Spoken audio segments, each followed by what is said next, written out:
Have you ever met someone who seems wise beyond their years, but carries a quiet exhaustion in their eyes? Maybe it's the teenager who never complains, who makes dinner for their siblings, soothes their parents' tears, and never asks for help because no one ever asked how they were doing. Or the adult who handles every crisis with calm precision, but flinches at the idea of being vulnerable, as if needing someone is a flaw they can't afford. This is the invisible weight of parentification, a childhood cut short, not by choice but by circumstance. It's not rebellion, it's not precociousness. It's a child learning too soon that love comes with conditions, that safety depends on how useful they can be. At its core, this pattern is rooted in attachment disruption and emotional role reversal. When a child becomes the emotional caretaker, confidant, or even surrogate parent, in a family that's overwhelmed, unstable, or unresourced. And while they may appear mature or responsible, what's really happening beneath the surface is a nervous system on high alert, constantly scanning for danger, suppressing their own needs, and mistaking self-sacrifice for safety. If you've ever felt like you had to grow up before you were ready, or if you know someone who seems too together to ever fall apart, you're not imagining it. This channel is a safe space for those learning to see themselves and others more clearly, because healing begins not with fixing, but with understanding. Imagine a 6-year-old sitting at the kitchen table, not coloring or playing, but listening. Their parent is crying again, not quietly, not briefly, but in that raw, unraveling way that makes the air feel thin. And without being asked, the child gets up. They pour a glass of water, they rub their parent's back. They say, "It's okay, I'm here." They don't say, "I'm scared." They don't say, "I need you," because somewhere along the way they learned, my pain is too much, their pain is mine to fix. This isn't neglect in the dramatic sense, no slammed doors or missing meals. Often, it's love tangled with overwhelm. A single parent working 3 jobs. A caregiver battling depression, addiction, or grief. A family surviving poverty, migration, or generational trauma. In these environments, the child doesn't choose to grow up fast. Their nervous system adapts. Psychologists call this parentification, a role reversal where the child becomes the emotional or practical anchor for the very people meant to protect them. It's not manipulation, it's survival. It's not maturity, it's hypervigilance dressed as competence. According to attachment theory, pioneered by John Bowlby, children need a secure base, someone steady, responsive, and emotionally available. But when that base is shaky, the child becomes the base instead. They learn to read moods like weather patterns, to soothe before they're soothed, to disappear their own needs so the family system doesn't collapse. And this strategy works in the short term. It keeps the peace, it earns praise, it might even keep a parent from spiraling. But the cost is steep. A childhood traded for caretaking, joy postponed for responsibility, and a deep, unspoken belief, I am only worthy when I'm useful. Importantly, this isn't about blaming parents. Many caregivers were parentified themselves. They're doing their best in systems that offer little support, underpaid, isolated, and drowning in unprocessed pain. This is intergenerational survival. Not malice, not failure. Just humans trying to stay afloat, and sometimes pulling their children into the current with them. Fast forward to adulthood. That child is now a colleague who never says no, who takes on extra projects, covers for others, and collapses only when no one's watching. Or a partner who anticipates your needs before you voice them, but shuts down when asked, "What do you want?" Or a friend who's everyone's rock, that hasn't cried in years, not because they're strong, but because they've forgotten how to ask for help.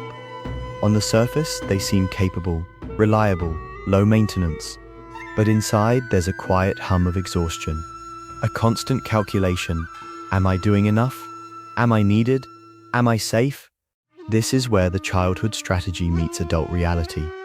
What once kept them safe now keeps them stuck. They may struggle with emotional dysregulation, not because they're fragile, but because they were never allowed to have emotions without managing someone else's reaction to them. They might avoid conflict, not out of passivity, but because disagreement once meant chaos or abandonment. They may overfunction in relationships, doing, fixing, planning, while feeling deeply unseen beneath the surface. And here's the painful paradox. Their greatest strength, caregiving, becomes their deepest wound. Because when your worth is tied to usefulness, rest feels like betrayal, vulnerability feels like risk, and receiving love without earning it feels impossible.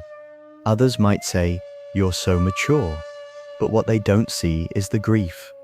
For the childhood they never had, for the right to be messy, for the simple luxury of being cared for. And the hidden cost? Chronic anxiety, burnout, a sense of emptiness despite outward success, or relationships that feel one-sided, not because they don't care, but because they never learned how to receive. Remember, what looks like selflessness might actually be unmet need in disguise.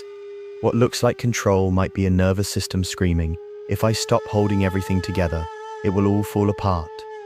They're not trying to be perfect. They're trying to stay safe, using the only map they were ever given. Now look around. Our culture doesn't just tolerate this pattern, it often celebrates it. We praise the resilient kid from a tough background.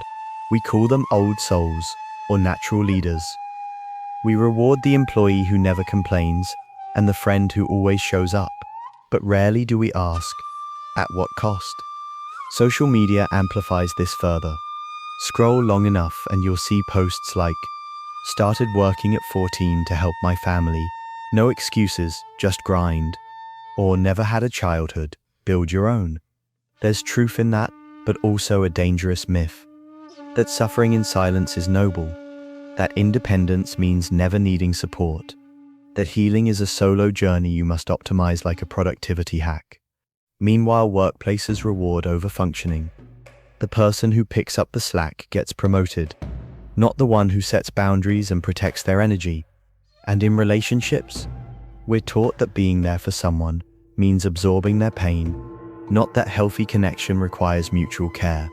Even therapy culture can unintentionally reinforce this. Phrases like "parent your inner child" sound empowering, but for the parentified adult, it can feel like yet another responsibility. Now I have to mother myself too. The truth is, there's a world of difference between authentic maturity and forced adaptation. Authentic maturity includes boundaries, rest, and the freedom to say, "I don't know" or "I need help." Forced adaptation wears the costume of maturity, but underneath, it's fear in a suit. And while individual healing matters deeply, we must also name the systems that make parentification inevitable for so many. Underfunded schools, inaccessible mental health care, the myth of the self-made person, and the crushing pressure on marginalized families to survive without support. This isn't just a personal issue, it's a cultural one. We've confused endurance with strength. We've mistaken silence for peace. But real emotional health isn't about doing it all alone.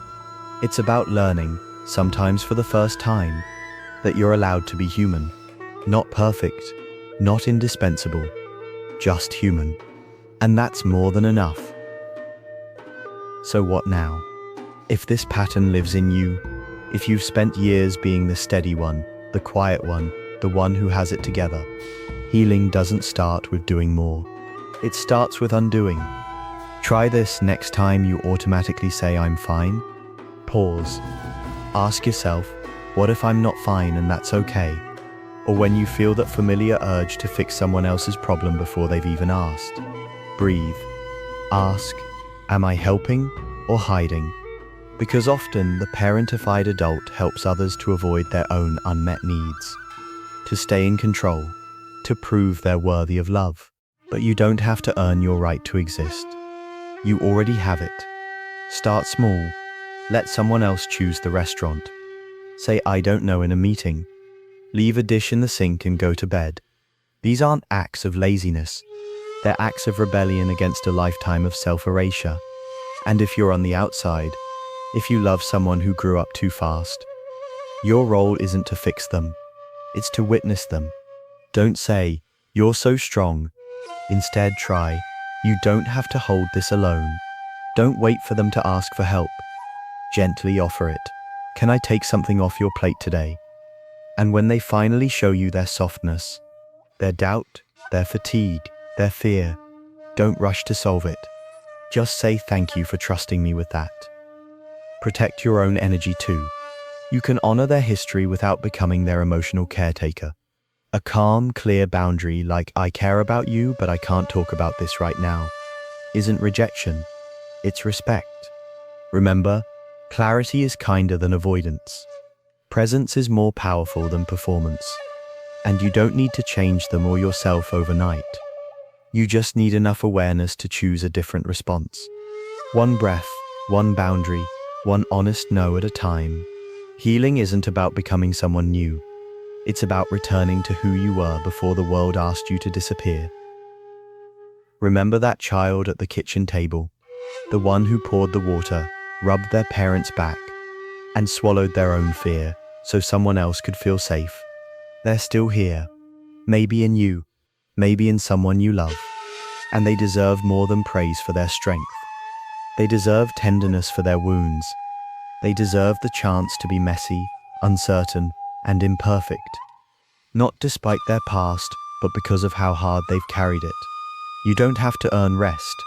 You don't have to justify your needs. You don't have to be useful to be loved.